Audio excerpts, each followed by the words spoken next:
ইরানের নতুন সর্বোচ্চ নেতা মোস্তফা খামেনিকে হত্যার হুমকি দিতেই এবার আমেরিকার বিরুদ্ধে সরাসরি যুদ্ধ ঘোষণা করল চীন। ট্রাম্প এবং নেতানিয়াহু ভেবেছিলেন আলী খামেনিকে শহীদ করলেই তারা ইরান দখল করে ফেলবেন, কিন্তু বাবার শাহাদাতের পর মোস্তফা খামেনি যখন দ্বিগুণ শক্তিতে আমেরিকা ও ইসরায়েলের বুকে আগুন জ্বেলে দিলেন, তখন ভয় পেয়ে তাকেও হত্যার হুমকি দিয়েছে ট্রাম্প প্রশাসন। আর আমেরিকার এই স্পর্ধার পরই গর্জে উঠেছে এশিয়ার ড্রাগন। বেইজিং স্পষ্ট জানিয়ে দিয়েছে, নতুন খামেনিকে ছোঁয়ার চেষ্টা করলে ট্রাম্পকে এর চরম মূল্য চোকাতে হবে। চীনের পররাষ্ট্র মন্ত্রণালয় আমেরিকার এ হুমকিকে সার্বভৌমত্বের উপর জঘন্য হস্তক্ষেপ বলে আখ্যা দিয়ে সরাসরি যুদ্ধের হুঁশিয়ারি দিয়েছে। চীন, রাশিয়া ও উত্তর কোরিয়া আজ এক হয়ে ইরানের পাশে। ট্রাম্প এখন বুঝতে পারছে, নতুন খামেনিকে হত্যার হুমকি দিয়ে তিনি আসলে নিজের পতনই ডেকে এনেছেন।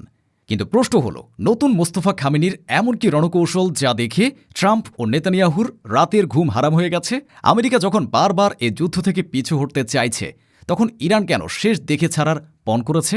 মোস্তফা খামেনিকে হত্যার হুমকির পর চীন কেন হঠাৎ করে এত মারমুখী হয়ে উঠল? বেইজিংয়ের এ যুদ্ধ ঘোষণার পেছনে কি বিশ্ব রাজনীতির নিয়ন্ত্রণের কোনো বড় ব্লুপ্রিন্ট লুকিয়ে আছে? রাশিয়া এবং উত্তর কোরিয়ার মতো পারমাণবিক শক্তিধর দেশগুলো যখন ইরানের পাশে, তখন আমেরিকা কি সাহস পাবে নতুন খামেনির দিকে আঙুল তোলার? আর সবচেয়ে বড় প্রশ্ন, বাবার রক্তের বদলা নিতে মোস্তফা খামেনিকে এবার ইসরায়েলকে চিরতরে মানচিত্র থেকে মুছে ফেলবেন? এই সব প্রশ্নের উত্তর জানতে এবং বিশ্ব রাজনীতির এ শ্বাসরুদ্ধকর নাটকের প্রতিটি দৃশ্য দেখতে ভিডিওটিতে একটি লাইক দিয়ে শেষ পর্যন্ত আমাদের সাথেই থাকুন। চলুন পর্দার আড়ালের আসল সত্যটা জেনে নেই।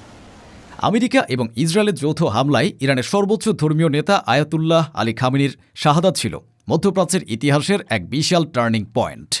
ট্রাম্প এবং নেতানিয়াহু এ হামলাটি করেছিলেন একটি বিশেষ অঙ্ক কষে। তারা ভেবেছিলেন খামেনির মতো একজন বিশাল মাপের নেতার মৃত্যু হলে ইরান নেতৃত্বশূন্য হয়ে পড়বে, দেশের ভেতরে বিদ্রোহ শুরু হবে এবং খুব সহজেই তারা ইরানকে দখল বা পদানত করতে পারবে। কিন্তু তাদের এই হিসাব নিকাশ পুরোপুরি বুমেরাং হয়ে গেছে। খামেনির মৃত্যু ইরানিদের দুর্বল তো করেইনি, উল্টো তাদের প্রতিশোধের আগুনে পাগল প্রায় করে তুলেছে। ইরানিরা প্রমাণ করেছে যে তারা ব্যক্তি পূজায় বিশ্বাসী নয়, তারা আদর্শের পূজারী। নিজেদের ক্ষয়ক্ষতি যতই বাড়ুক না কেন, শত্রুকে পরাজিত না করে তারা এক চুলও পিছু হটবে না। আমেরিকা এখন বুঝতে পারছে, তারা মৌমাছির চাকে এমন এক ঢিল মেরেছে যার বিষাক্ত হুল থেকে বাঁচার কোনো উপায় তাদের কাছে আর অবশিষ্ট নেই। ঠিক এ রক্তক্ষয়ী এবং অস্থির সময়ে ইরান তাদের নতুন সর্বোচ্চ নেতা হিসেবে বেছে নেয় আলী খামেনির ছেলে মোস্তফা আলী খামেনিকে। এই নির্বাচন শুধু একটি রাজনৈতিক সিদ্ধান্ত ছিল না, এটা ছিল আমেরিকা এবং ইসরায়েলকে দেওয়া একটি কড়া বার্তা। মোস্তফা খামেনি ক্ষমতায় বসার পর থেকে পুরো যুদ্ধের সমীকরণ বদলে দিয়েছেন। বাবার শাহাদাতের পর তিনি কোনো শোক বা দুর্বলতা দেখাননি, বরং তার নির্দেশে আইআরজিসি এবং ইরানের সামরিক বাহিনী দ্বিগুণ শক্তি আর উদ্যমে লড়াই চালিয়ে যাচ্ছে। ট্রাম্প ভেবেছিলেন নতুন নেতা হয়তো আলোচনার টেবিলে বসতে চাইবেন, কিন্তু মোস্তফা খামেনি স্পষ্ট করে দিয়েছেন, রক্তের বদলে রক্ত ছাড়া আর কোনো সমাধান নেই। যুক্তরাষ্ট্র এবং ইসরায়েল লাগাতার হামলায় ইরানের যতই হতাহত বাড়ুক না কেন, ইরানের বাহিনীকে কিছুতেই দমানো যাচ্ছে না। বরং ইরান এমন এক মারমুখী অবস্থানে চলে গেছে যে আমেরিকা বারবার পিছু হটতে চাইলেও ইরান লড়াইয়ের শেষ না দেখে ছাড়বে না। নতুন খামেনির এই আগ্রাসী রণকৌশলে রীতিমতো দিশেহারা হয়ে পড়েছে ওয়াশিংটন এবং তেল আবিব। তারা দেখছে, যাকে দুর্বল ভেবে তারা আক্রমণ করেছিল, তারা এখন তাদের অস্তিত্বের জন্য সবচেয়ে বড় হুমকি হয়ে দাঁড়িয়েছে। কোনো কুলকিনারা না পেয়ে ট্রাম্প প্রশাসন এবং নেতানিয়াহু তাদের পুরনো এবং কাপুরুষোচিত কৌশলে ফিরে গেছে। তারা প্রকাশ্যে নতুন খামেনি মোস্তফা খামেনিকেও হত্যার হুমকি দিচ্ছে। তারা ভেবেছে এই হুমকি দিলে হয়তো ইরান ভয় পেয়ে যুদ্ধ থামিয়ে দেবে, কিন্তু এই হুমকি আসলে আমেরিকার হতাশা এবং দুর্বলতার বহিঃপ্রকাশ। একটি সুপার পাওয়ার যখন সম্মুখ যুদ্ধে পেরে না উঠে গুপ্ত হত্যার হুমকি দেয়, তখন বুঝতে হবে তারা মানসিকভাবে পরাজিত হয়ে গেছে। ট্রাম্পের এ হুমকি শুধু ইরানকেই ক্ষুব্ধ করেনি, বরং এটি বিশ্বমঞ্চে আমেরিকার সেসব পরাক্রমশালী প্রতিদ্বন্দ্বীদেরও জাগিয়ে তুলেছে, যারা এতদিন উপযুক্ত সুযোগের অপেক্ষায় ছিল। নতুন খামেনিকে হত্যার হুমকি দেওয়াই এবার চরম ক্ষোভে ফুঁসে উঠেছে চীন। বেইজিং এ প্রথমবারের মতো কঠোর এবং সরাসরি ভাষায় আমেরিকার বিরুদ্ধে অবস্থান নিয়েছে, যা কার্যত একটি যুদ্ধ ঘোষণা করার শামিল। চীনের পররাষ্ট্র মন্ত্রণালয়ের মুখপাত্র গু জিয়াকুন এক কড়া বিবৃতিতে বলেছেন, মোস্তফা খামেনির নির্বাচন সম্পূর্ণভাবে ইরানের সংবিধান সম্মত। একটি স্বাধীন ও সার্বভৌম দেশের অভ্যন্তরীণ বিষয়ে ট্রাম্প বা নেতানিয়াহুর কোনো হস্তক্ষেপ চীন মেনে নেবে না। তিনি আরও যোগ করেন, সার্বভৌম দেশের স্বাধীনতায় হস্তক্ষেপ করার কোনো অধিকার কারোর নেই। চীন অবিলম্বে এ সামরিক সংঘাত বন্ধ করে ট্রাম্পকে আলোচনার টেবিলে বসার আহ্বান জানিয়েছে, কিন্তু এই আহ্বানের আড়ালে লুকিয়ে আছে এক প্রচ্ছন্ন হুমকি। বেইজিং স্পষ্ট করে দিয়েছে যে হামলা পাল্টা হামলা কোনো সমাধান নয়, বরং আঞ্চলিক অখণ্ডতা বজায় রাখাই এখন সবচেয়ে বড় চ্যালেঞ্জ। আর আমেরিকা যদি এই অখণ্ডতা নষ্ট করার চেষ্টা করে তবে চীন হাত গুটিয়ে বসে থাকবে না। অনেকেই প্রশ্ন করতে পারেন, চীন কেন হঠাৎ করে ইরানের জন্য আমেরিকার বিরুদ্ধে এত বড় অবস্থান নিল? এর উত্তর লুকিয়ে আছে জিওপলিটিক্স বা ভূ রাজনীতির গভীরে। চীন খুব ভালো করে জানে, আমেরিকা যদি আজ ইরানকে পদানত করতে পারে তবে তাদের পরবর্তী টার্গেট হবে তাইওয়ান এবং চীন।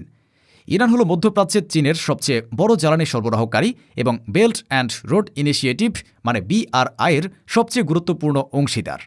নতুন খামেনিকে হত্যার হুমকির মাধ্যমে আমেরিকা আসলে মধ্যপ্রাচ্যে তাদের পুতুল সরকার বসানোর স্বপ্ন দেখছে, আর চীন কোনোভাবেই তাদের এই স্বপ্ন পূরণ হতে দেবে না। তাই চীনের এই হুঙ্কার শুধু ইরানকে বাঁচানোর জন্য নয়, এটি নিজেদের ভবিষ্যৎ নিরাপত্তা নিশ্চিত করার জন্যও। চীন বিশ্বকে বার্তা দিচ্ছে যে আমেরিকার দাদাগিরি রুখে দেওয়ার মতো শক্তি এখন এশিয়ায় মজুদ আছে। শুধু চীন একাই নয়, বন্ধুরাষ্ট্র রাশিয়া এবং উত্তর কোরিয়াও ইরানের পাশে ঢাল হয়ে দাঁড়িয়েছে। আলী খামেনির শাহাদাতের পর থেকেই এই 3 দেশ নিজেদের মধ্যে যোগাযোগ বাড়িয়েছে। রাশিয়া তাদের স্যাটেলাইট ইন্টেলিজেন্স দিয়ে ইরানকে সাহায্য করছে, আর উত্তর কোরিয়ার নেতা কিম জং উন প্রকাশ্যে আমেরিকাকে গ্যাংস্টার বলে গালি দিয়ে মিসাইল পরীক্ষা চালাচ্ছেন। এই 3 পরমাণু শক্তিধর দেশ যখন এক হয়ে ইরানের পাশে দাঁড়িয়েছে, তখন আমেরিকা এবং ইসরায়েলের মাথা ব্যথা চরমে পৌঁছেছে। পেন্টাগনের জেনারেলরা খুব ভালো করে বোঝেন যে ইরানকে হয়তো একা হারানো সম্ভব ছিল, কিন্তু চীন, রাশিয়া এবং উত্তর কোরিয়ার এ পারমাণবিক জোটের বিরুদ্ধে যুদ্ধ করা মানে সরাসরি তৃতীয় বিশ্বযুদ্ধ ডেকে আনা, আর সেই যুদ্ধে আমেরিকা কোনোভাবেই জিততে পারবে না। এই মুহূর্তে সবচেয়ে করুণ অবস্থা ইসরায়েলের। নেতানিয়াহু ভেবেছিলেন খামেনিকে হত্যা করে তিনি হিরো হয়ে যাবেন, কিন্তু এখন তিনি দেখছেন তার নিজের দেশ চারিদিক থেকে মিসাইল আর ড্রোনের আগুনে পুড়ছে, আর তার প্রধান রক্ষাকর্তা আমেরিকা খোদ চীনের হুমকির মুখে কোন ঠাসা হয়ে পড়েছে। ট্রাম্প এখন চাইছেন যে কোনো উপায়ে এ যুদ্ধ থেকে বেরিয়ে আসতে, কিন্তু মোস্তফা খামেনি তাকে সেই সুযোগ দিচ্ছেন না। ট্রাম্পের হত্যা হুমকি আসলে তার ভয় থেকে তৈরি, কারণ তিনি জানেন এই যুদ্ধ যদি আরও দীর্ঘায়িত হয় তবে আমেরিকার অর্থনীতি ধসে পড়বে এবং বিশ্বমঞ্চে তাদের সুপার পাওয়ার ইমেজ চিরতরে নষ্ট হয়ে যাবে। নতুন খামেনিকে হত্যার হুমকি দিয়ে ট্রাম্প প্রমাণ করেছেন যে আমেরিকা এখন যুক্তির চেয়ে ভয় এবং হতাশা থেকে সিদ্ধান্ত নিচ্ছে। মোস্তফা খামেনির দৃঢ়তা এবং চীন, রাশিয়ার মতো পরাশক্তিদের সমর্থন আজ মধ্যপ্রাচ্যের ইতিহাসকে নতুন করে লিখছে। যারা ভেবেছিল একটি নেতার মৃত্যুতে একটি জাতি শেষ হয়ে যাবে, তারা আজ দেখছে কিভাবে সেই শাহাদাত একটি জাতিকে আরও ভয়ঙ্কর করে তুলেছে। আমেরিকার দাদাগিরি আজ চীনের রেড লাইনের সামনে এসে মুখ থুবড়ে পড়েছে।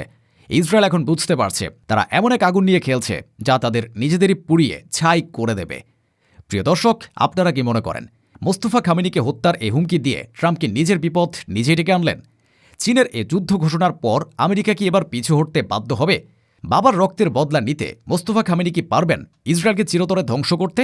আপনার মূল্যবান মতামত কমেন্টে জানান। ভিডিওটি ভালো লাগলে লাইক দিন এবং শেয়ার করে বিশ্বকে জানিয়ে দিন জালেমের পতন ঘনিয়ে এসেছে। সত্যের পক্ষে থাকুন, অন্যায়ের বিরুদ্ধে সোচ্চার হন। দেখা হবে পরবর্তী ভিডিওতে, ইনশাআল্লাহ।